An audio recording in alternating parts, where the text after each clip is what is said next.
Just a friendly reminder that the opinions expressed on this show are not worth a Canadian penny, so disregard anything you hear that might get anyone in trouble. And despite some of the great ideas you may hear, don't try them at home. Go to a friend's house instead. It's time to get a gun. That's what I've been thinking. Well, I could afford one. And if I did just a little less drinking, time to put something between me and the sun. When the talking is over, it's time to get a gun.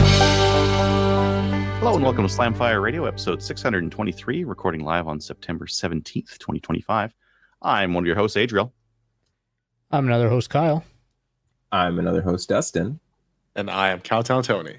No, you're supposed to say, and I'm another host. I'm just perpetually a guest now. It's fine. My English doesn't pass the prerequisite to be a host, so the evaluation has failed. It's bad. I don't know. Me English isn't so good either. But yeah, why don't we do what we did in guns? Dustin, why don't you start us off today? Sure. I actually did some stuff in guns. I managed to squeeze in a range shoot this weekend. Went and shot some of my handguns, which was cathartic because I actually didn't shoot a whole bunch while I was in the States, and I was kind of missing it. So that was really fun. That I got to finish my MP7 at home project, but the thing's a little laser beam. It's impressive. I just dropped a little red dot on it, and it's great. I also dusted off my VR rig this week, and I literally haven't used the thing in like 9 months. I kind of forgot about it, but I had this whole plan where I was gonna play a game, so I fired up Steam and updated everything. And Steam likes to, put new things that you might enjoy at tempting prices. And there was a VR game called Convergence, but the ver is VR. It's kind of a like a Tarkov style, looter extraction shooter. That I dumped 10 hours into over I played a lot, which I really enjoyed. And I did that. Didn't delete that from my list, but also another thing I took the opportunity to do this last week. I emailed my MP about our lovely new Prime Minister's claim that the firearms buyback was entirely voluntary, and reiterated my demand for some support for grandfathering.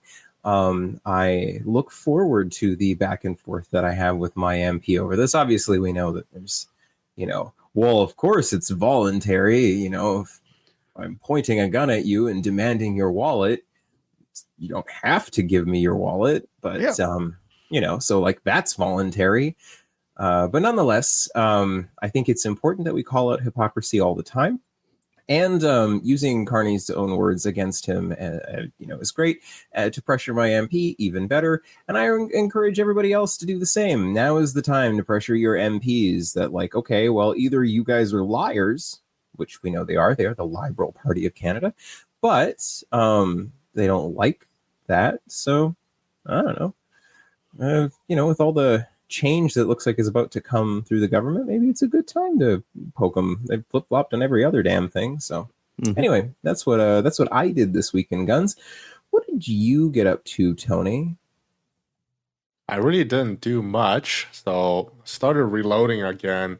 I've mentioned eons ago that I bought a Lee APP, like the sideways progressing carousel thingy.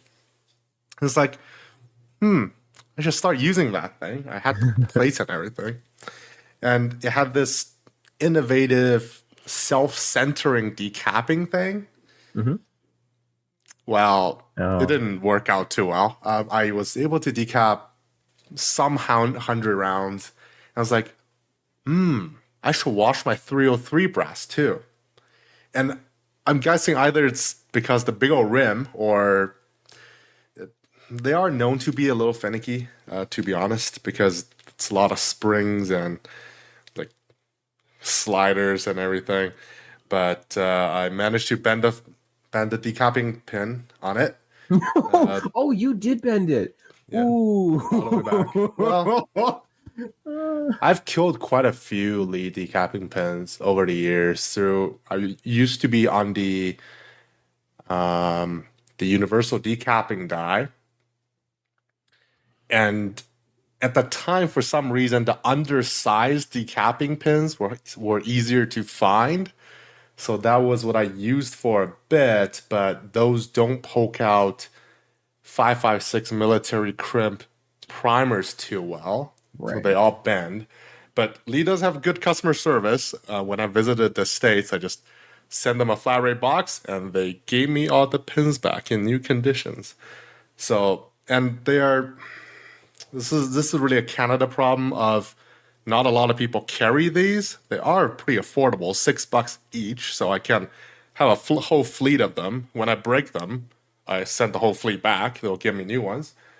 But unfortunately, no more decapping on that machine for now. Again, I don't know what exactly happened. It could be the case is too long, it's too sticky, the self-centering thing doesn't want to work. It could be the flash hole is slightly off-centered. But I will still be able to, when I get to it, decrimp military crimp on that machine, which I'm pretty excited for.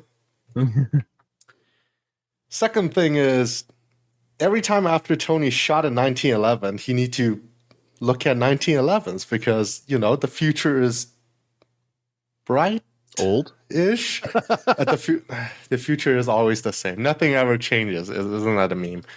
So, well, I wasn't exactly looking at the pistol because I've been looking at the TRP for like years at this point. That's besides the point. I was rewatching one of Adam Maxwell, 3-gun AMX on YouTube's video, and he mentioned the Stang Chang, and he described it as the chop and weld magwell. I was like, what is that supposed to mean? So it took me a second to realize, but you get a government-sized or commander-sized, but the full-size frame on a 1911.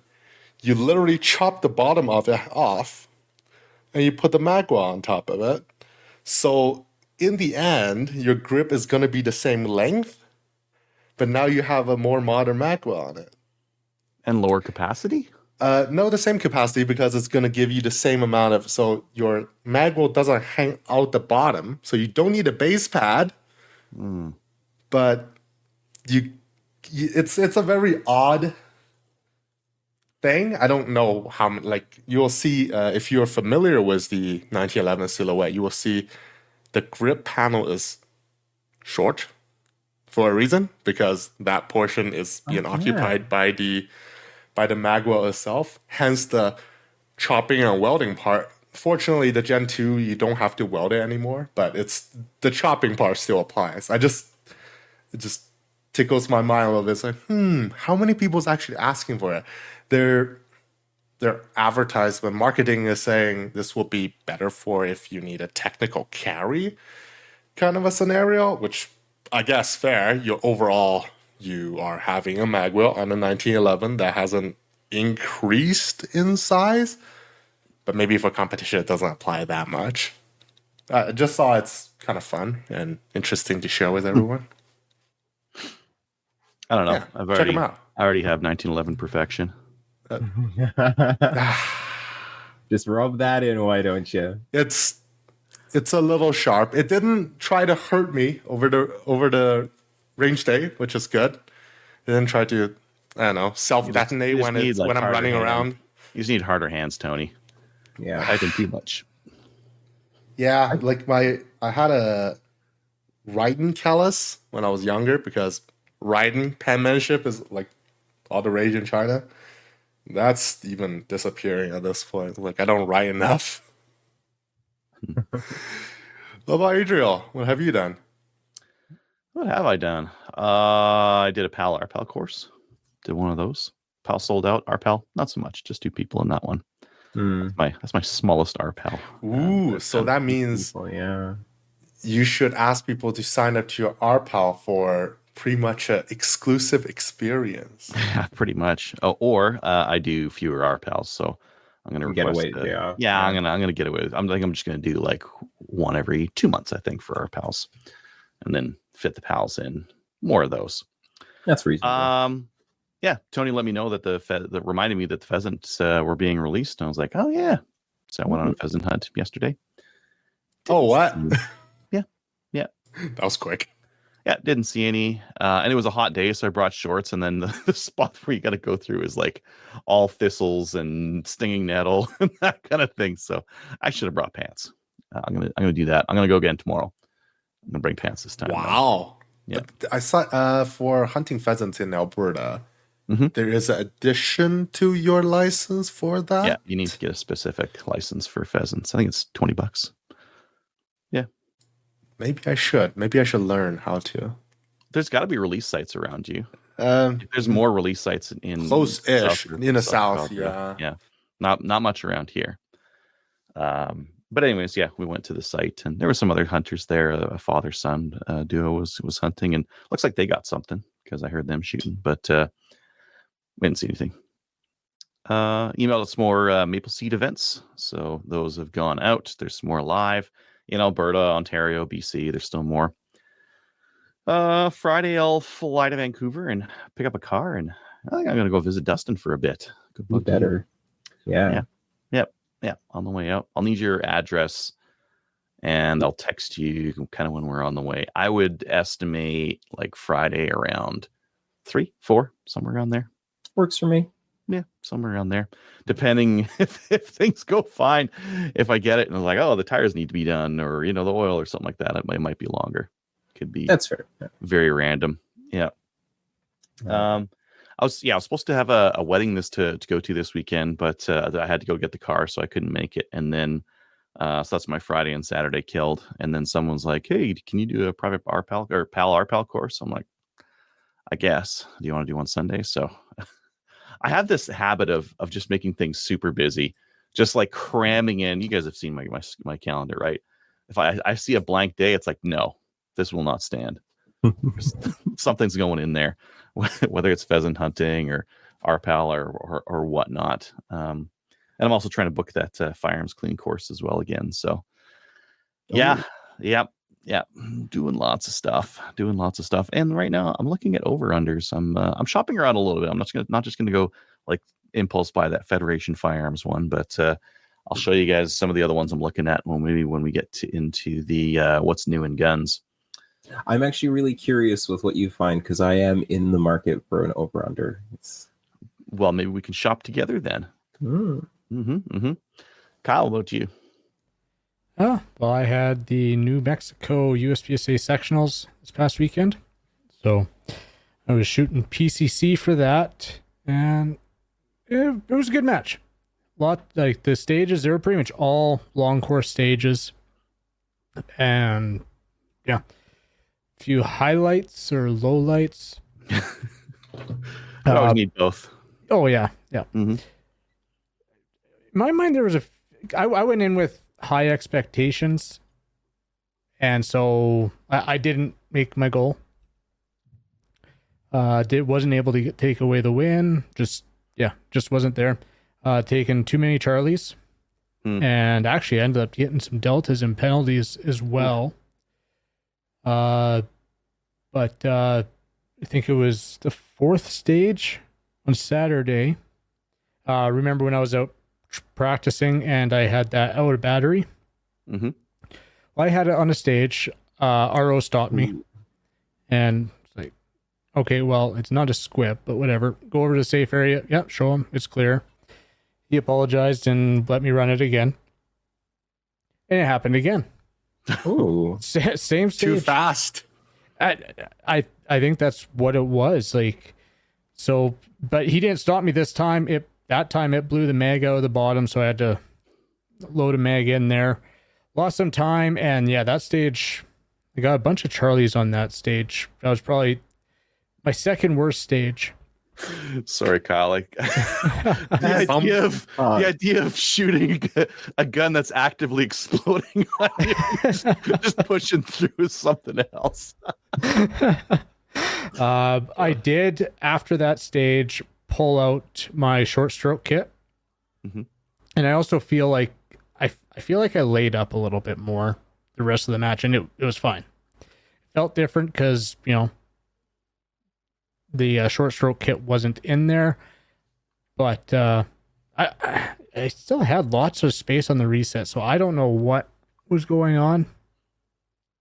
But I think that might have been what it was. I did end up placing. Well, I'll go through some of the stages. So there was that. That was one of my bad stages. And actually going into the last stage on day one, I believe, I had actually done pretty decent with not. Let's see. Yeah, I was just sitting alphas and charlies at that point. So actually the second last stage of the day I pulled a delta, and then the last stage of the day I pulled a mic and 2 deltas. So didn't really end off Saturday that great after shooting 9 stages. Started okay on Sunday, but then our third stage was like a classifier style stage. I kind of figured it was a survival stage. There's 3 targets ahead of you. You had 2 shooting boxes, 3 targets per side. And basically you had to start in one box, shoot 2 at each target, do a mandatory reload, go over to the other box, and then 1 round at each target. Then you had a second string where you'd stay in that box that you finished in, shoot 2 at each target, do a mandatory reload, and then shoot 1 at the other 3 targets offhand, support side. And it was Virginia count. Mm-hmm. So I go up there and thinking, okay, just don't hose it down, just survival. I get to the second target, called a bad shot, decided, I'm going to make up a shot. Which instantly kick myself for, because it's Virginia count. You can't do that. Procedural. So run over to the other box, almost forget to, I did forget to reload until I was like 1 step out of the box, slam the reload, okay, got 1 in each. Then I decided I was going to get cute. So, okay, shot my 2 at each target, ran over to the other box, reloaded, switched shoulders, and my cuteness was not correct. I decided, I for one, I thought it was the third target I had the extra shot at. And so I shot 2 rounds. Thinking, okay, I have 3 hits on one of these targets. Well, if you're going to get cute like that, the way to do that is, if you know that you have 3 hits on that target, airmail that other shot. Otherwise, you would get a penalty for shot stacking. I got informed afterwards.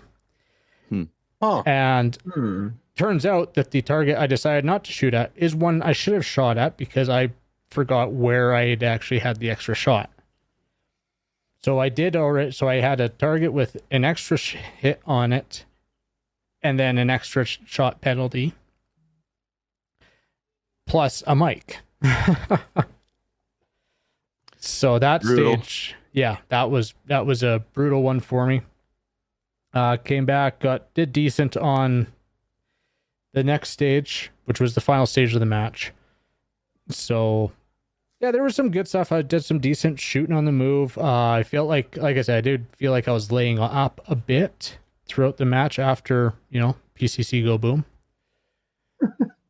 But it was pretty good. Ended up 6th in PCC at 89%. And beat a bunch of masters still, but still didn't even win B class. So I took home 2nd place in B. There was a few people that just had awesome matches, and I ended up getting 35th out of 220 overall. Wow! So your gun exploded on one round, one round, and two rounds, 2 rounds basically. Wow, you did really well if that's how you Like, no, I'm just gonna keep going. How did you know if the bullet is in the barrel or not? A squib and an out of battery are two different sounds. Right. Yeah. But Like out of battery, it's going to sound louder. And when I had out of battery on this gun, the bullet is in the barrel. It was in there enough anyway. Like I had to take a hammer to it. Mm-hmm. yeah, no, I've had three of them now. You're getting better and better at handling them. I want to see the match video and see the target array. Is it like a quad? They just going. It was a double stack. Like and that was actually the same. If I remember, it's the same spot every time. I was swinging from the right side to the left side, and there was a double stack there. It must be something to do with that. You're speeding up for that particular target. Well, yeah, like a double stack, especially with like a slim no shoot. Like it was a very slim, not like your normal whatever. So yeah, no, and if I recall, it happened on both times it happened on the same spot in the stage. Wow. So that's so interesting. It's just getting on it. And I think I had a probably good half-inch of stroke on the bolt from where like you can pull that back and watch and hear your trigger reset. And I've let it go from there, and yeah, trigger's reset. Do it again, and I have another half-inch of travel on my bolt from that, and it would still do it. So, but like I said, I pulled out my short stroke kit, which gives you, assuming it's hitting the end of the buffer tube, gives you that much. Yeah. And you can feel that difference. Like you definitely feel the difference with this not being in there. But no, a few good takeaways, few things to work on from the match.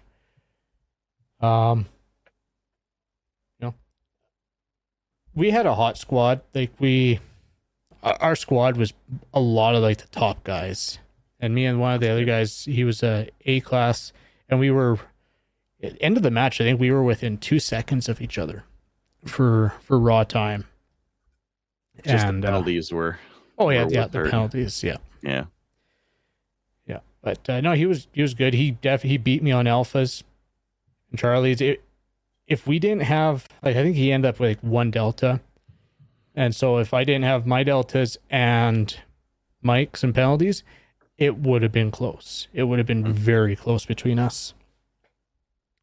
Which afterwards we were cleaning up, and it was I was a little bummed because nowhere near where I wanted to finish. But we were cleaning up, and I was making the comments like, yeah, I didn't even win my class. Like, what the heck?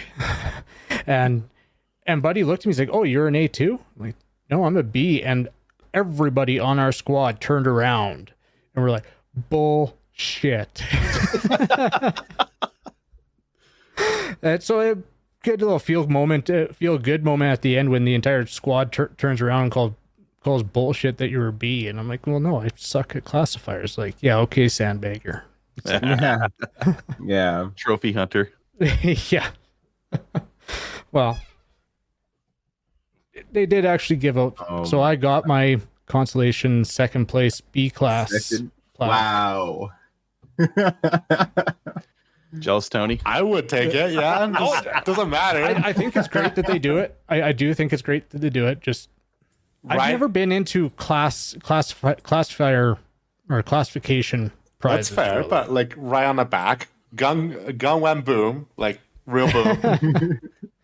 Memorize the little match, right? Yeah, but yeah, no, it was cool that they did that, and like they even took it. There was enough people that they actually took it to third place for a bunch of the stuff there, and yeah, and actually the guy on our squad that I was going back and forth with, he ended up pulling third in PCC. So yeah, I've got a local match this weekend, so my pistol will be coming back out now because Memorial. Are you going to shoot the Limcat ever?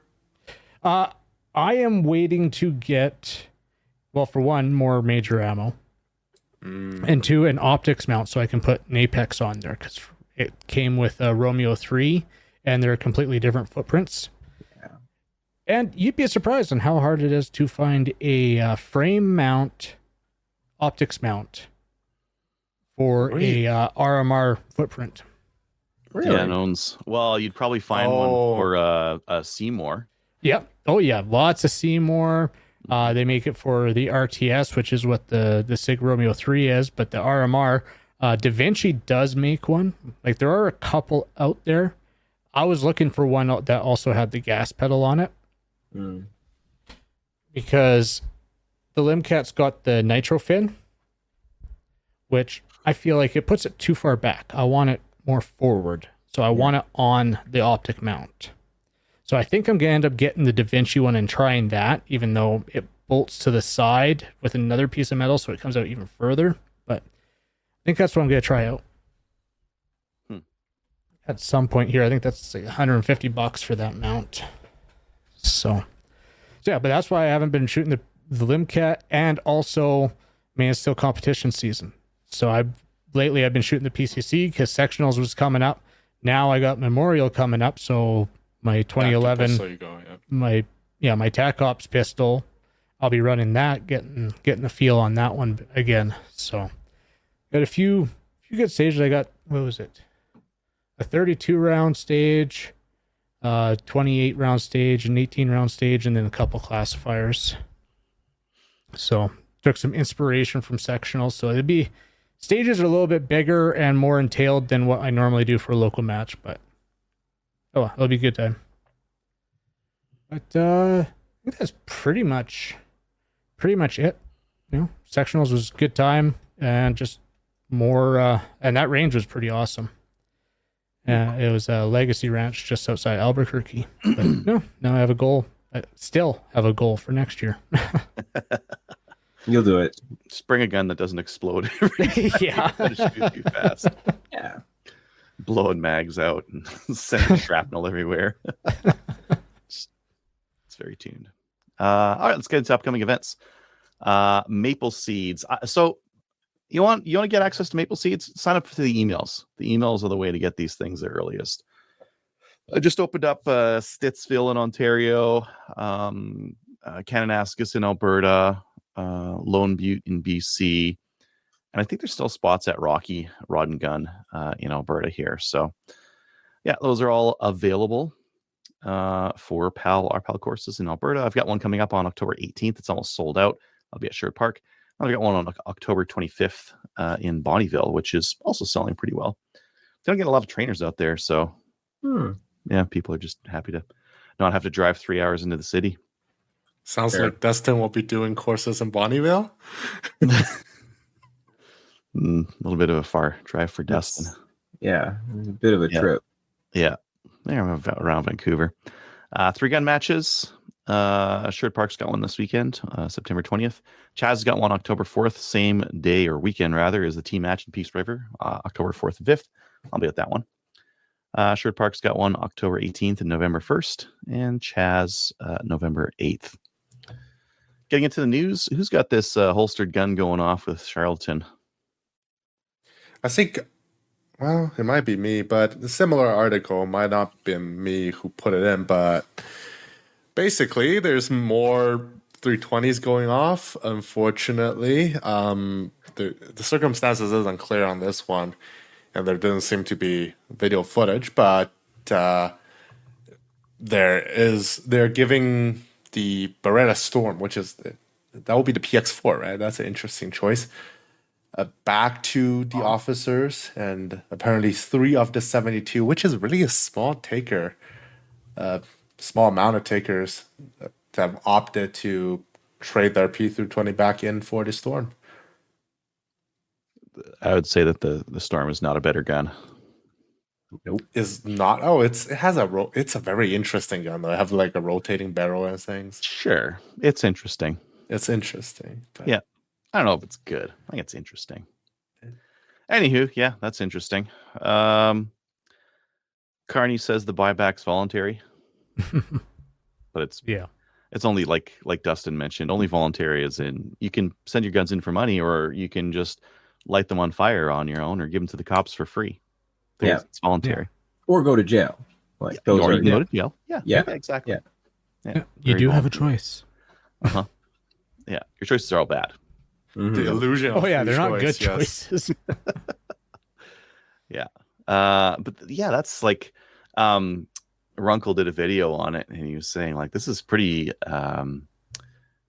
pretty bad messaging because some people are going to see Misleading. that. Yeah, some Yeah. people are going to see that and say like, "Oh, well he said it's voluntary. I volunteer not to. I'm just going to keep my guns." And little do they know, actually, no, by keeping those guns you're breaking the law. Yeah.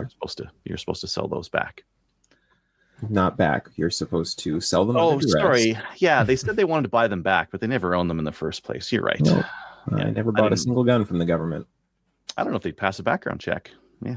Dude, nope. Anyway, What is your PAL number? I will need to verify your PAL, please. any crimes or mental illness in the past? A lot. I mean, if our Not even the past. Who was your significant other? We will need to inform them too. If our public safety minister is any example of the government's proficiency with firearms, they have no business with them. Yeah. Don't point at me. You can do your safety check, but don't point at me. What's a pal? Yeah. Or just getting him to the Tamil Tigers. The OPP have announced that they're not going to participate in the federal gun buyback program. That's So impressive. Alberta, Saskatchewan, Ontario. And Ontario. It sucks that BC, we've got David Eby and he hates us. The whole province really. It's the NDP. But that's really I'm really curious who because the government's been like, oh, we've got lots of police that are that are signed up for this buyback, and it's like, okay, well, it's not the RCMP, the OPP. Okay, maybe like what's the Quebec police? La GRC? I don't know. I don't know. Like, I'm sure they're all gung ho for it, but I don't know. Well, think about OPP. Their jurisdiction doesn't extend into the city, does it? So you can still assume Toronto police or peer regional police would. Yeah, I guess. Honestly, right? I don't know. Like Calgary police might.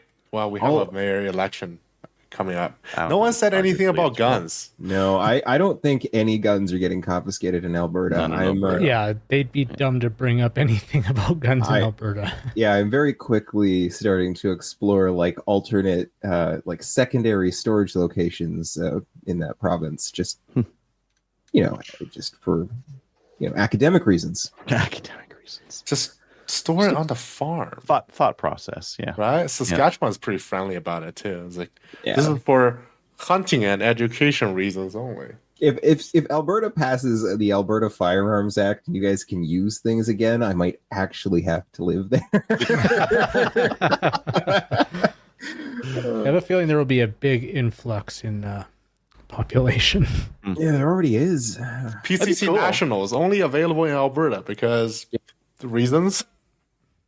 I've said it before and I'll say it again. I think like having the provinces with different like very different situations makes for like better natural experimentations. So like I think the provinces should do more stuff on their own because it makes for like, is this a good idea or is what Quebec's doing a good idea? Well, let's just let the provinces do it and see what happens, right? Oh, Alberta, look, nothing happened to the crime rate. It didn't really seem to do anything there. Okay, well now we know, right? Well, we've had 5 years. We know the gun ban didn't work. Crime rates gotten worse. So it's a surprise. Banning the guns and telling the criminals that there's no consequences and you should go into the houses and no fighting back isn't helping. And if we catch you, just a year or two, don't worry about it. There's a little slap on the wrist. You'll be back out before you know it. Anywho, let's keep going. So that's good news. The OPP saying they're not going to participate in a federal gun buyback. That's huge. That's most of the population of Canada now. Yeah. I want to say most because Ontario, Alberta, Saskatchewan. I don't know if the Yukon did or not. I can't remember. But that's not Toronto, though. They don't have any population. Though. Nobody likes Toronto. I know, but the police force, the OPP will be only in rural Ontario for the most part. Even Thunder Bay has their own police. Yeah, but like service, so. the concentration of gun owners is not in Toronto, right? Like Peel region, like I There would should still still be imagine. a big population. Even if the rate's lower, That's there's still true. like a lot of people living there. No, that's Anyways. fair. Yeah. Why don't we get into new gun stuff? So for new gun stuff, let me just share my screen here. That guy over there. And we'll come back to these shotguns in just a minute here. Oh. First one to show is the Athlon Rangecraft. It's in stock at Prophet River for $585. Oh. Much cheaper than Garmin. Yeah, the Garmin 750, right? Map pricing too, so you're not going to find deals on it or anything like that. Oh, okay. Yeah, the Garmin is. I'm not sure about the Athlon. The Athlon may not have map pricing here. Map pricing is like it's fixed. You'll see the same price everywhere, just like an iPhone, right? Are there any reviews on this thing? How is it? Yeah, I've seen some reviews. The app isn't quite as good as the Garmin is, but it's newer. And the person was getting readings that were a little bit faster, I want to say. But that, like, depending on where it picks up the bullet, if it picks it up just a little bit closer to the muzzle, it'll be faster. It'll be faster, yeah. Yeah. Anyway, good to have lots of options. Rangeview Sports, and there's a couple of other like Calgary Shooting Centers bringing these in as well. The Adler Arms RF224. It is the 1022 that looks like an AR. Yeah. Like I know Ruger had one of these in the past. It kind of looked a bit ugly. It didn't really. Doesn't. This one doesn't. No, not at all. I mean, it's very angly. I guess if you don't like angles, there's lots of them on there, but and you take those iron sights and just chuck them in the garbage and put a red dot on there, I guess. Oh, I bet those iron sights belong in the garbage, but yeah, an 11-inch, well, almost 12-inch barrel, like basically 1022. That's good. That's as short as you can get. Yeah, I dig that though. Like that would be a fun little backpacking. I wonder where they are for the overall length, because since they have a telescoping stock, it has to be 26 inches minimum. I bet you they're right on it, because I made one that goes to 26 inches with a 12-inch barrel, and it was like real close. Yeah, even just looking at that. But yeah, I mean, you figure almost 12-inch barrel plus the receiver. Yeah, I buy that. That's 26 inches overall. I bet you that's right on it. Yeah. Does it say what kind of magazine? Ruger 1022 mags. Oh, I like that. Or cut it for the Tough 22 mags. Yeah. Got threaded muzzle too. I dig that for all kinds of good reasons. Dipstick mini rifle. Yeah. I mean, with Tough 22 mags. It's got the little lever, like extended lever for the mag release too. No, I dig that. That's got kind of everything that you'd want out of a speedy little 1022. Left-hand bolt would be nice. Now, yeah. And where's the bolt hold open? Maybe they have some more photos. Does it need one? No, it doesn't. But yeah, it's less usually complexity. Just say no. So maybe they just covered it. They're just like, you know what? You don't need this. You know, you should probably pick up a couple of these, test them for maple seed. That's I'm looking at some other stuff right now, and I have enough 22s. That's not true. That's there's another semi-auto 223. It's kind of fugly. Yeah, kind of. That is the ugliest gun I've seen in a long time. Yeah, the curves are not accentuating the right parts. That barrel looks very thin too. Jeez. And it's not enclosed by the forend, right? It's just kind of sitting out there, which means that gas system's probably sitting right here. Yeah. What kind of gas system? Short stroke? It must be. Blah, blah, blah. Oh, there's an Australian version of this that's straight pull, and this is the semi-auto version. That makes sense. They made it for Australia. Oh, the push button guns. For listeners, if you want to search up the Savage A22R, I think that's one of the creations for the Australian people. The R stands for retarded. Oh my god! I don't even know what it is for. Repeat. No, I don't know. it stands for retarded. Yes. Anyways, good to have another option out there, even with all these swoopy lines. Does So- it at least There- take Sten mags? It Yes. does. It takes AR. Good. Oh, I forgot a piece of gun news. California banned Glock. Hey. I heard that. Yeah. How did that happen? How do you so just ban Glock? they're banning them, and they're calling them machine gun capable pistols. Oh, because Or of the machine- switch. Because of the Glock switch. It's Mhm. still unconstitutional, and they're gonna lose. Sorry, Yeah. I know we're diverging from Is it the. just Glock brand Glock or Yeah, it's just Glocks, and it's any Glock that didn't come into the state before like 2026, and then even then Glocks that go to law enforcement are still okay, and by then it'll have been fought and lost in court. But yeah, Oh, yeah. just fun anecdotal. California sucks worse and worse every I day. want to know nowadays in America, is it more common to have a Glock or not a Glock? Huh? I no think Glock. It's got to be Yeah. the Glock. Think of I all think the the police Glock 19 departments. is still I like the guess, most popular yeah. pistol in And, that country. Law enforcement and everything. That's fair. Yeah. Okay, I'm gonna keep All showing some weird guns here because Yeah. that's what I like to do. Please. You could. I can't remember if I showed this one before or not. Nope. I don't remember. I have seen this, Okay. and I am all about it. The diving hot and board's bothered. upside down. This is- Jesus. Excellent. Hmm. I have to say, I like the marine nickel. That's very Oh, they're nice. cheap too. Yeah. Oh, They're God. Gray. Oh, pink. Oh yes. Oh, the pink one, please.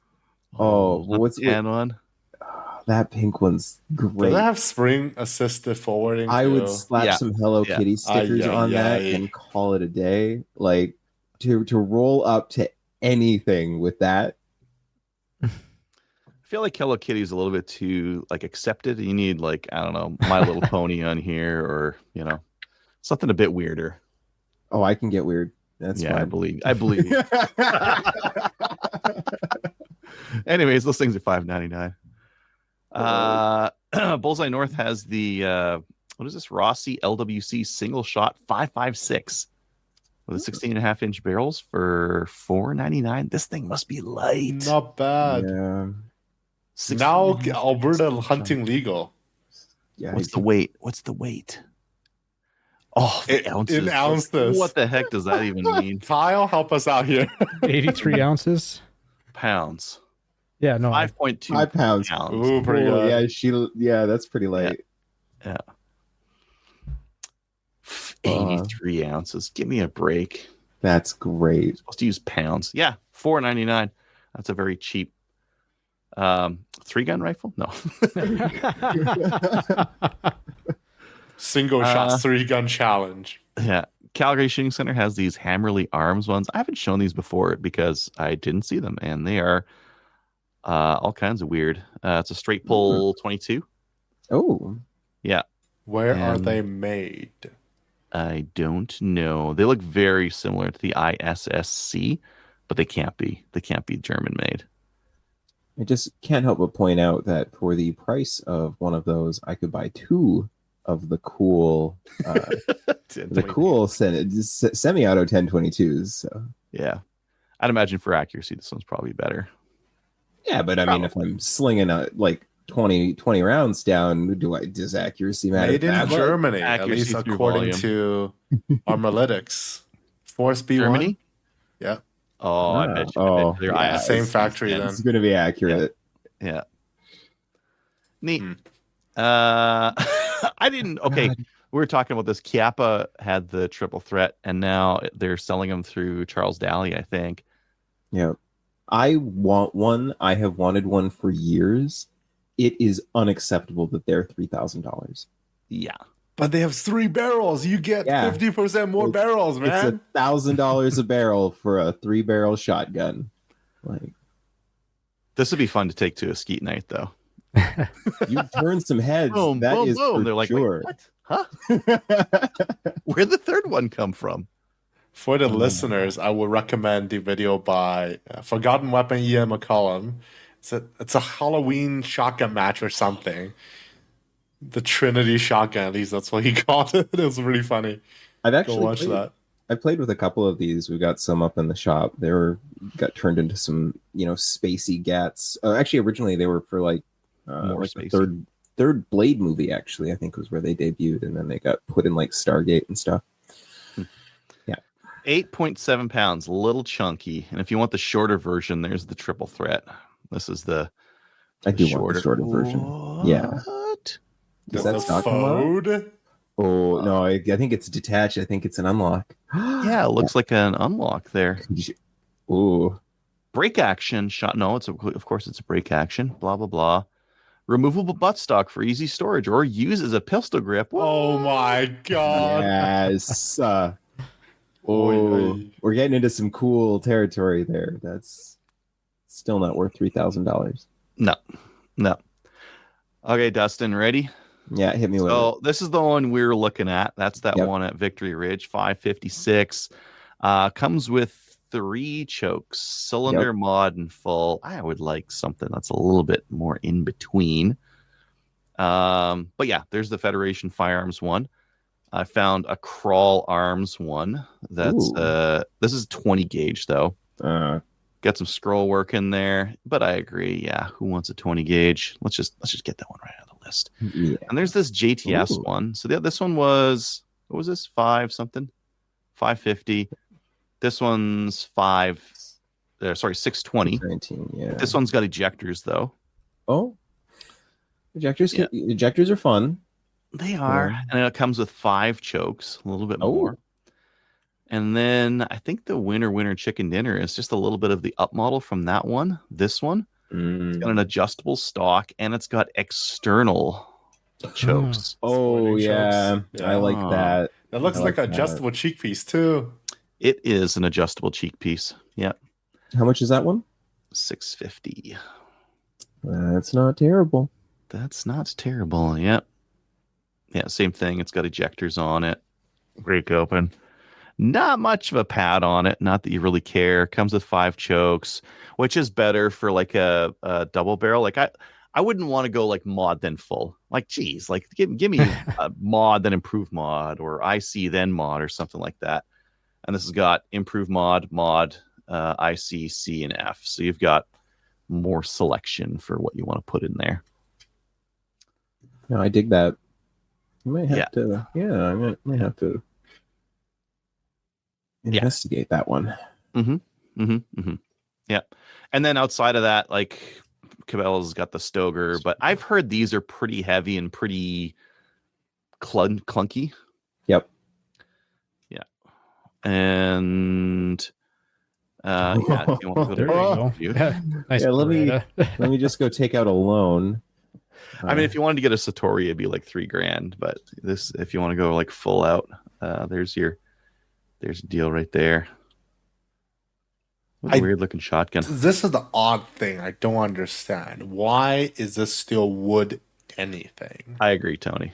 If you already have a cyborg stock, you might as well go full cyborg. What is going on? Or even like the wood could be a different color, make it interesting. Carbon fiber at $20,000. Ooh, yeah, make it carbon fiber. Yeah, you're right. Some carbon fiber.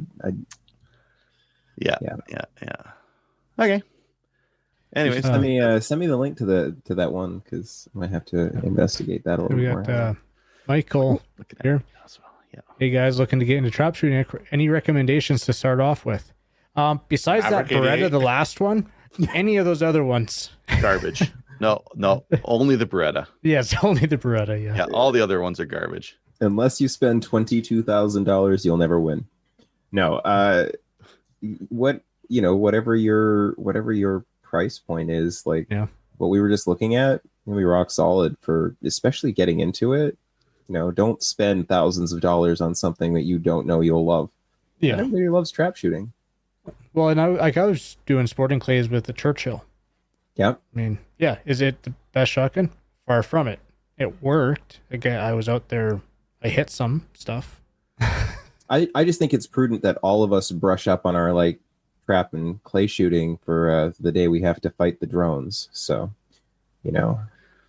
Well, I mean, if you want something like far cheaper, just something that you can like bang around with and try to figure out whether you like trap or not, go to Inner Surplus, go look at their over-unders.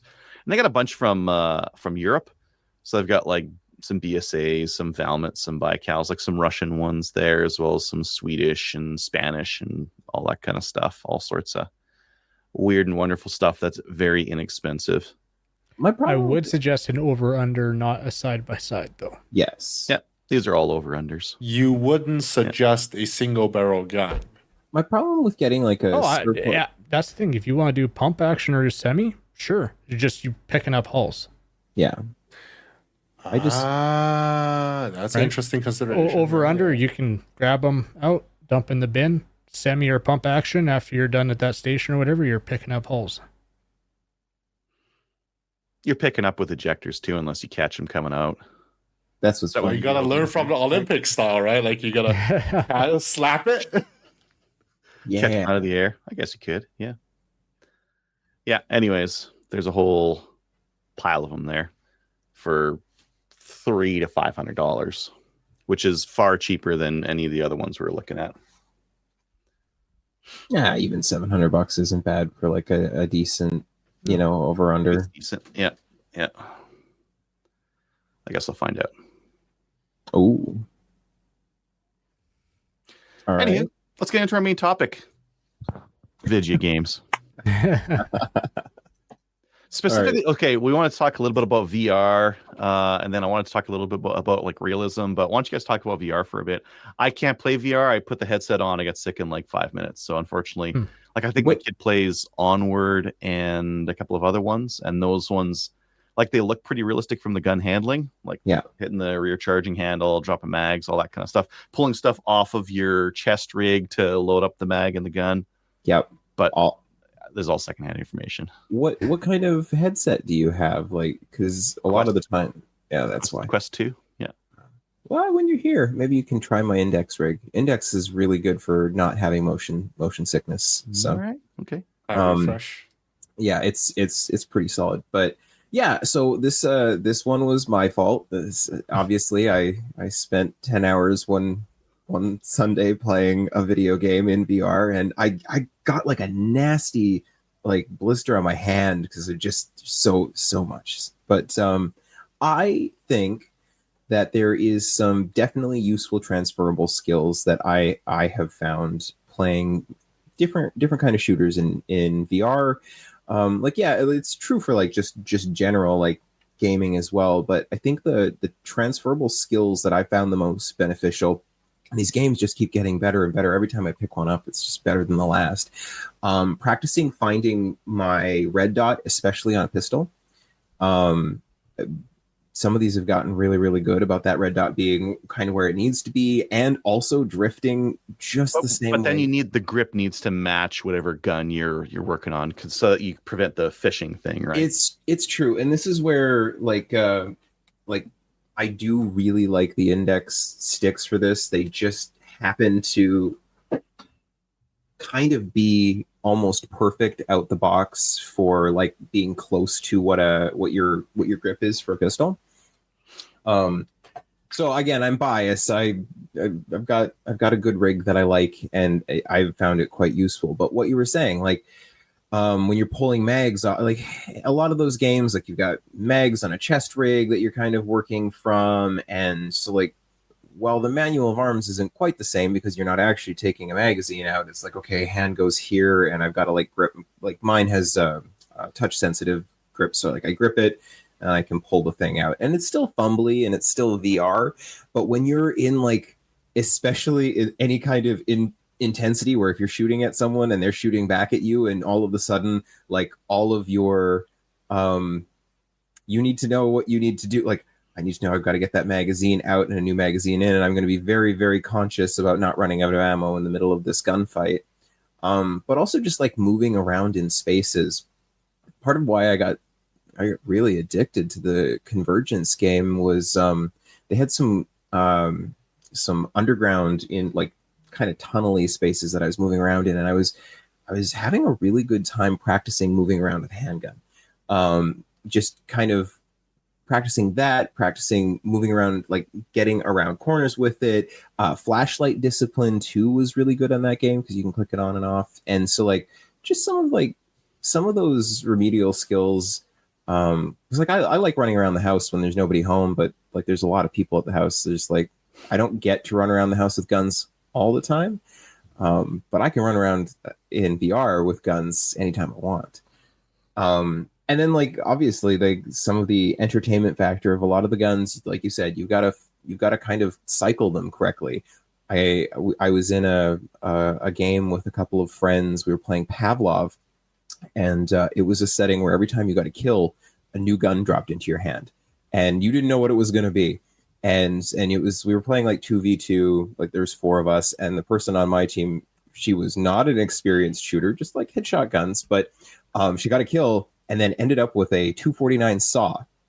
And she's like, and you have to like load it to make it work, and having to like while in a firefight tell her how she has to like, okay, you've got to put the box in, then you're gonna have to drop the the belt, then you're gonna click the thing down, then there's a charging handle here you got to pull back, and just the like, I like the level of detail that has gone and has started to go into some of these games, and for just like. I don't know. I'm rambling. What are everybody else's thoughts?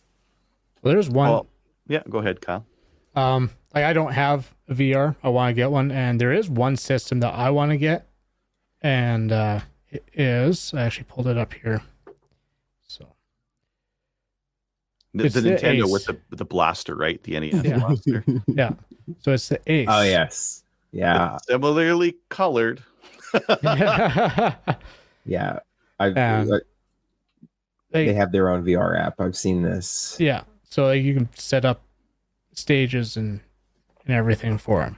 I've been tempted, but they have a subscription model for their game. They do, but they do have a free section, a free element to it. And I think I was looking, there was a bundle, and I'm debating it coming. I think it's like $600 for, you get a handset, you get the new Quest 3S headset, and then 1 year membership. Yeah. And then is the controller mounts on your gun, or the gun is like a 3D printed one that looks it's kind of like a 3D printed one like this. They got the Sand Viper that's coming out. Yeah. And it literally just clips in there, and like it's got a button for mag release, got your trigger that actually works. I do like that. I've looked into these guys a couple of times, and I've been tempted. So like I said, I don't have VR, but that if I were to get, this is probably the direction I would be going or will be going at some point here in the future. Yeah. Neat. Well, it's because like then you can shoot infinitely, and yes, you're not going to get the recoil. There's like obviously a lot of things that you're not going to get. And VR, I think there's something to be. Sorry. No, go ahead. I think there's something to be said to actually holding the gun that you're going to be shooting. That's why I like they got the Sand Viper. It's a 2011 basically, so cool. It's going to feel very similar to what I shoot. Exactly. And they have a few other ones there too. But I think for reloading mags, you're just pressing the button and then imagining grabbing a mag, and then I would imagine so. Yeah. Unless they're using they might have removable mags on them, but even then, like you can get that out of dry fire. So if it just practicing your sight alignment and target transition, I think is one of the big benefits with VR. I would agree. Yeah, it's like dry fire plus, right? Well, training different things. It'd be really cool if you could get like a big match. If you could get all the stages on VR, at home, and then until you've got your ideal stage plan, and then go to the actual match, and then don't even walk the stages. The one issue with VR is there's still like the locomotion thing, right? So depending on the amount of space you have, like I've got a pretty big space in here, so like I can move around a fair bit before I crash into things. And I've always got like my smooth driving motion on my stick, so I can still move around. So there's like it wouldn't be quite as but like to be able to practice a match and like, oh, I missed that one. Maybe there'd be fewer missed shots when you actually get there for the real thing. So the run and gun shoot 'em up games, like I know you mentioned a couple. Do you think that there's a lot of benefit on the shooting side of it? I doing do. that on VR. Yeah, I really do. I think on the obviously, again, like I said, you're not dealing with recoil, and any rifle you're using, I mean, you're kind of pretending it's there. I have a shoulder stock thing with magnets to these to the clip shoulder thing that into. goes up. It's a shoulder thing that goes up. Yeah. It's a thing that the sticks kind of click into with some high powered magnets. It's more cumbersome than it's worth most of the time, and a lot of the games have gotten pretty good. The biggest area that like VR sucks is anything with like a decent scope, because there's just you can't pull it into your shoulder, so there's no support, right? Like you would have with a rifle. But they compensate. They're getting better at compensating for some of that. I still think that just for like some of your remedial actions and for thinking about how to move around and how to just like play with other people, like it's I think it's useful. How to learn new guns before actually touching them. Yes. My favorite incident was I forget what its name is, but it's a PUBG style like battle royale game, and I dropped in like 20 feet from somebody else, and there's a P90 like really close to them and a P90 really close to me, and we both bolt for the thing and each get one. They got theirs first, couldn't figure out how to get the thing to go. Like they managed to get the mag in, and but like literally they're cursing, just like, what the hell, and like it's just going click, and so I'm like, yeah, you got charging handles on the side with this one, my friend. You get that like little second of smugness before you move on, and it's fun. There is an element to these games now where, like you said, even if you don't get to experience a gun in the wild, and not everybody does, like, how many times is Tony going to get to handle a 1911? And as long as the liberals are in power, not very many, but he can play with one in VR. I can always fly to the States first. Second, here's my counter argue against that, I guess. I find VR lacks what I value a lot in shooting, which is feedback. And for I haven't played a lot. You shoot the person or you shoot the target, you instantly know. Well, there's no weight on your hands. It's more than you think. It's like things kind of. Well, I've watched a lot. I haven't played a ton, but I have played some. I don't have my own.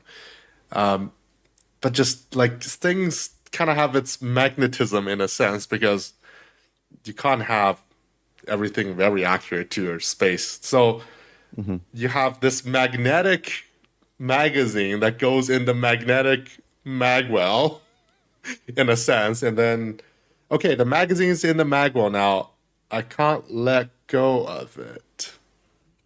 You mean? I like the controller. I still need to hold on to the controller. No. Right. Once you hit it in, then you can go back.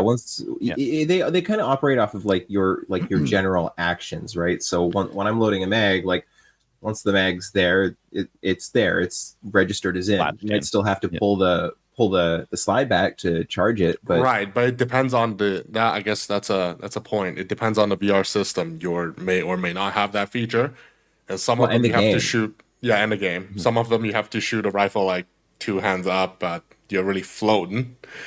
And with rifles without a stock on it, it's a downside. Things are kind of appearing out of thin air sometimes. It really, again, depends on a game. So you're also summoning magazines. Oh, that's a handy swap for it. No, you summon like in a lot of the games, like in the better ones, you pull them out of like chest rigs, that kind of thing. Yeah. And they're finite. Oh yeah, absolutely. And I don't know. There's I I would say before you pass judgment, you should try a few things. Obviously, you don't have one, so you can't know. And it's all janky. VR is still janky and is not a solve for reality. I just personally believe that there is some benefit there. Like I said, just even for me, just finding that red dot on some of the games that I like to play, where I'm like just kind of practicing bringing the gun up to the right spot, and they've all been pretty solid at being like kind of close. And where like until you know exactly how to hold it, you're hunting for that red dot just like you are with a real gun.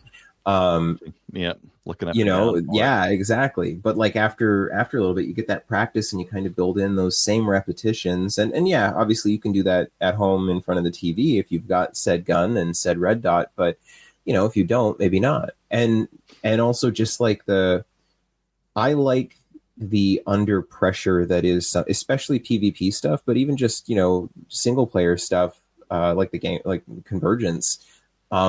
When you're shooting, when you're even fighting NPCs, there's like pressure. Don't get this wrong, especially if you didn't put them down with the first mag. And okay, now I have to like cover and reload, and oh no, all of the bullets have gone everywhere because I hit the, like there's an element of like pressure there that I found is very similar for me mindset wise to being in a match.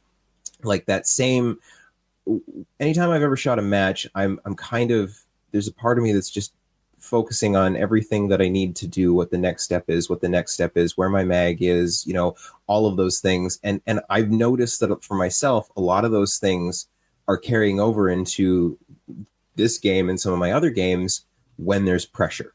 When there's pressure of like, if I don't get this right, I lose because, I'll die and I'll lose. And yeah, like the consequences are low, but the pressure and the focus and the attention to like knowing what my steps are, I think that is stuff that can carry over into just like shooting sports in general. Yeah. I mean, one of the cool things I got from Tarkov was just learning more about like the AK platform. Yeah, that game's got a lot of their attachments and that kind of thing are real. Some of them are real crap. Like they've got NC Star 45-degree mounts, and you put red dots on those, and that's like a gamer setup, right? And everyone's got red dots on all their scopes, and you need to have all that stuff, and you need to have the AFG because it reduces recoil. But aside from that stuff, like the SKS is pretty realistic. No striper clips in it just yet. They've got Mosins. Like the sight picture from the back looks really good, and the attachments and what you can put on some of the guns is also pretty good. So when you think about like that's how I learned about a lot of the aftermarket stuff for the AKs, the different stocks and that kind of thing, the Zenitco stuff. Because before then, like that's the stuff I don't care about because we don't have AKs here. So why would I care about Zenitco stuff? But yeah, a lot of that stuff is pretty neat in game. Just being able to muck around with it. Again, it's not meant for full realism, but a lot of the modding, the gun modding, is really good in that game. Yeah. Oh yeah. I had a couple points. Like I know it can be easy to like dismiss the VR and that because of the lack of feedback and that, but I think if a person looks at it the right way, like it's the same as dry fire, is if you were sit there VR day in day out, are you going to be a world champion? No. If you sit at your place and dry fire day in day out, are you going to be a world champion? No. You need the combination. So that thing alone isn't going to make you a world champion. It's another tool that I think does have some benefit. It's not the end all to beat all, but I think it has some benefit and is a valuable tool to use with today's technology. Yeah. Going off what you were saying, Dustin, and kind of getting away from the VR and more just video games, and because we see it with young kids, a lot of top guys like Kyle Litzy and all those guys, they like Scott Green, they all play video games. Yeah. And I think, like you were kind of alluding to, there's so much going on. I think if you are good at just video games in general, that ability to have so much going on and for your mind to still be, in essence, slowed down, where it's not just everything just scrambling in at once that you can just process each little piece extremely quick. Yes. And shift on the fly. Well, that's not just like that's been proven. They've proven that surgeons who game once a week are faster and more accurate than surgeons who don't. There you go. Yeah. I do know that there's a game I got it, just don't play it too often, but Aim Lab. Oh yeah, I've got Aim Lab for training. Like, oh, there's your eye, and then it's not moving a gun, but it's still moving something. Like you got a reticle that you got to move to the target, click, take the shot. So hand-eye coordination. I think it works on that, and I think I remember hearing. That's where I heard it from was Kyle Litzy. He was on a podcast talking about it, and that he plays that, just kind of train his eyes and hand-eye movement. That's super smart. Yeah, the hand-eye coordination thing is definitely a thing. Like Adriel was saying, like that is definitely proven for surgeons. I've found I am a subpar PC gamer, if I can be completely honest. Like I have a hard time looking at a box, but the thing that I really have enjoyed and kind of I can't believe I let my VR sit for 9 months because I really, really loved being in that world and being in danger a little bit, and just being very aware of my environment. And I don't know, the immersion's pretty good. If you get a good rig, there's decent immersion too. And then yeah, that hand-eye coordination thing is, I don't know, it's a thing. I'm definitely a better VR gamer than I am just a sit down, WASD PC gamer. I tend to panic too much when I'm like, yeah. Yeah. Many a friendly fire incident in PUBG as all the time in Tarkov for me. Yeah. Shit goes wild, and all of a sudden I'm shooting my brothers. Well, to say Adriel knows just how good of a gamer I am because we've played Tarkov together, and I'm not good. But it was rough for both of us. Yeah. Tarkov's a rough game, but like you said, it's Yeah. got its benefits too with the attachments and just learning the functionality. Yeah. And I think that's true for a lot of video games. Not a lot of people are going to have an opportunity to play with a whole pile of machine guns and stuff and know how they all kind of function differently. Or even you were talking about the SKS and the Mosin. The Mosin in Convergence feeds off stripper clips. And which is great. So in my little mag pouch has a couple of 5-round stripper clips in it when I'm rocking that gun, and when I open up the action, whether I like it or not, it'll kick a round out if it's got a round in the chamber, and little things like that. So I don't know. I think that there is a place for them as part of the overall firearms practice and training. Is it the end all be all? Absolutely not. Is it going to make you like the king shooter? Definitely not. But can it be a good supplement to dry fire training and some live fire practice? I say yes. I agree. I think it's another tool that can be used for sure. Yeah, I would say it's good for basic familiarization. It might get some muscle memory built in, but ultimately you want to build muscle memory with the gun with real guns. Yeah, with real gun. And even dry fire real gun would be better than the VR pointing the fake gun around. Yeah, in my opinion, transitions and that kind of thing with the full mass, being able to look, being actually there's the focus that there is no focus in the VRs, right? Everything's in focus. You'd be surprised. You're gonna have to try my rig. So, if I'm shooting a target array, and then I move my eyes to the side, I'm now focusing on that target array to the side, and I drive my gun over to it. I don't think I can do that as well in VR. No, there's especially because they usually, a lot of them use Fresnel lenses, so there is a bit of a blur that falls off the further to your peripheral, for sure. But I don't know, how would that work for glasses? So you just don't wear glasses. You can adjust the closeness of the lens to focus, so you can play without glasses. Yeah, there's little. Even when I need to have something like right there. Well, you've got a screen right there. You're really just focusing the lens that it works best for you. Mm-hmm. I think you'd be surprised. Just like trying to. It's like trying to teach a boomer how to use a phone. Like I think the Oculus have an optics kit if you're quite nearsighted or quite farsighted. They have a kit to compensate for that. So you're like, it's glasses for your VR goggles, not for your face, basically. Interesting. I've got good eyes, so I've not had this issue. This is not a problem I'm familiar with. But yeah, I don't know. I think that there's I found more realism than I expected because I went in definitely more skeptical.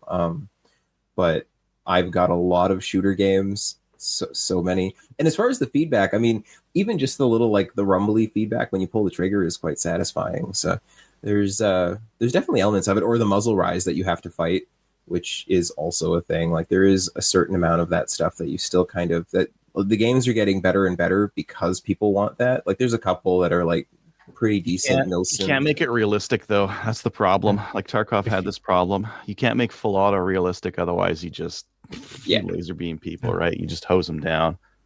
No, there's if you could get the cool fire kit into one of those guns, then it's actually operating the slide when you take a shot. That would be sick. Yeah, that'd be pretty cool. We're getting there. Yeah. We're getting there. Yeah, I just thought it was a fun thing to talk about. This is an excuse to talk a little bit more about my ridiculousness. So, and everybody should also play Pistol Whip. There's nothing realistic about it, but it is a great way to work your legs out. I played 4 matches and my like 4 games, like literally 4 minutes each, and my legs were wrecked for days. That's a Quest game, or no? It's I think you can get it on kind of everything. I think you can get it on Quest. I've got it on Steam, but it's a Beat Saber style shooting game, and it is wildly fun. But every day is leg day. There's lots of like crouching because you're kind of dodging bullets while you're like shooting to the beat of music, and it becomes challenging quickly. The only one I've played a lot is Super Hot. Super Hot's fun. Super Hot's great. Yeah. That's not for gun realism or anything like that. No. Anywho, let's get into listener feedback. No emails. YouTube. Tony, you want to take those? I do have a few comments here. The first one's from Sponge X Curve 6 days ago. Oh my god. From episode 621 about True North Arm. TNA has been my go-to place for many years. I'm glad they are making more YouTube content. Keep up the great work, gentlemen. Also, the channel Slamfire, first time watching, will definitely be back for more. Thank you for following them. We have Kenneth Close, T7F. On the same episode, love TNA. Stanley is so knowledgeable and explains everything down to my level. And then we have homework from episode 622 from Eddie. Tony, I feel participation medals can be valuable. When I was competing at the ISSF World Championship, I didn't expect to win any medals, but serendipitously, they issued some commemorative medals, so now I have a memento for my experience. As for processing your deer, I prefer to do it in the field. Get a gambrel? Gambrel. Yeah. And pulley. What is that? That's to like you hook them into the deer's leg. Oh, and then like hang them up. Yeah. Hang on to a branch and gut and skin it. Well, last time we gutted and not skinned it in the field when it's on the ground. Take some internal organs if you want them. I do. Chinese people, yes. The rest stays in the field, less attractant for predators and less mess to clean up at camp. BC hunting season has already started in some areas. I believe it did for Alberta for like a day now. For some regions, 15, some regions plus archery in some. Yeah, most. But October is more popular as it's more suitable hunting weather, and some antler list season opens. Really, antlerless season doesn't open until October? That's kind of interesting. Well, the parts of Alberta, there's not antlerless till the first 2 weeks of November. Yeah. Ah, okay. Interesting. Kelly, if you don't get enough participants at Agville Maple Seed event, EGAN, Eganville. Eganville. Okay, sorry. Maybe you could use it to requalify instructors. Another Maple Seed event in Vancouver area would be nice. The Chilliwack event didn't even open up to the public. Is it open now, Adriel? I don't know. Oh, Adriel does I didn't not know. see any Chilliwack ones in there, but that might just be because they're already sold out or they're past or something like that. Like, what are we in September here? No, I don't see any BC ones other than Lone Butte. There's a Nova Scotia one coming in too. Musquodobois, I guess. Wait, Nova Scotia in Français? Yeah. That's weird. Interesting. Okay. No, it's probably Cree or something like that, and I'm just like totally butchering it. All right, that's all the YouTube comments we have for this week. Perfect. Yeah, you can comment on YouTube. You can send us an email at slamfireradio@gmail.com. We've got a Patreon. Kyle, you did something on there recently, right? Yes, I did. So I posted up. I did up a little training stage. I posted it up there for our patrons, encouraging. I have all the distances on there, and that. So yeah, encouraging people to go try it out, try different variations, and post up on what their variations and times, how they're liking it, both on our Discord and in Patreon. Nice. Ooh, I should post some of my most recent match footage on. And Tony, you should post some of your match footage on our Patreon. Yeah, I could post some stuff. Seeing how Adriel shoots very fast and I shoots very slow. I also have another comparison thought. is very dramatic. I don't know if there's any interest, if any of the Patrons are listening. I video my stage walkthrough before the match, my stage planning. Curious if any of the Patreons, and I don't delete them right away, they're still on my phone. So if anybody finds that interesting, I can start throwing that stuff on there too, just to, I don't know. Yes. People find some value in that. You should do that. That's a Which great way idea. did you shoot that stage in the end? Did you go forward first? Oh, that one. or- I actually did a modification. So I did a little bit of of option one. I basically went straight to the side and took a little bit more of an aggressive lean for the one target that was forcing the forward movement. And so yeah, right off the bat, it was like 3 steps, almost straight to the left, took a little bit harder lean, and then went to the right and retreated back. So, and that ended up being, even though it was the first stage of the match, I think I got 3rd place on that stage. So it was one of my better stages. Nice. Well, it's good you didn't take my advice. Awesome. Yeah. Sponsor links. If you can buy something from Cabela, or not Cabela's, I'm going to say Bass Pro Canada. Do so through our website, and we'll once in a while we'll talk about it on the show here. Thanks to our supporters on Patreon. If you'd like to help support the show, you can find us on those platforms. Shout outs, anyone? Yeah, I want to shout out Eddie, who we were trying to hang out to meet up, but Tyler's car required my attention, so we're going to try again this week. Very good. I'm going to shout out Mark, Jeremy, everyone else, all the ROs, sponsors, everybody involved in making sectionals happen. And also want to shout out Squad 17. I think that was the best squad of the match, both in performance and on resets, because we were just absolutely killing it. I take pride in having the squad with the fastest resets. Yeah. We're like running people through, and it's like, oh. So the property had a wedding on Saturday, and we got onto our what was supposed to be our last stage, and there was 45 minutes. We're like, we have to shut it down at 5 o'clock. It's like, yeah, you guys got like 3 minutes a person. They're like, yeah, no, we got it. And the RO was like, yeah, no, you guys don't. You guys are one of the biggest squads. You guys don't have it. We had 15 minutes to spare. Wow. Mm-hmm. Nicely done. Yeah, when you're in that, like, you can quickly patch and everybody's kind of just doing the thing. You can reset a stage real fast. Yeah, you kind of tell everyone has to have a job. Nothing gets changed. Yeah, we did that with our shoot reset squads at Battle of Alberta. I think we did pretty good, Tony. Shoot reset makes it a lot easier, though, I think, because you're not like you're never panicking, waiting for the next one to be you, and it's like, I need to check my magazines, make sure all the things are right. And you're never. What happens is you end up doing something, and then you're in the hole, and so you go and it's like, oh wait, no one did it because they expected you to do that. Yeah, shoot reset. You don't have to worry about that. You have your job, you do it, and then everyone just keep doing it over and over and over again. Cool. Wow. All right. Well, join us on Discord. We are posting stuff over there pretty frequently. Watch us on Facebook, YouTube, and Twitch. Join us CCFR. We'll see you next week. Bye, everyone. See you next week. Good night, Kelly. Good night. So if you have any comments or questions for the show, please send an email to slamfireradio@gmail.com. Now go grab a gun and shoot something. When the talking is over, it's time to get a gun.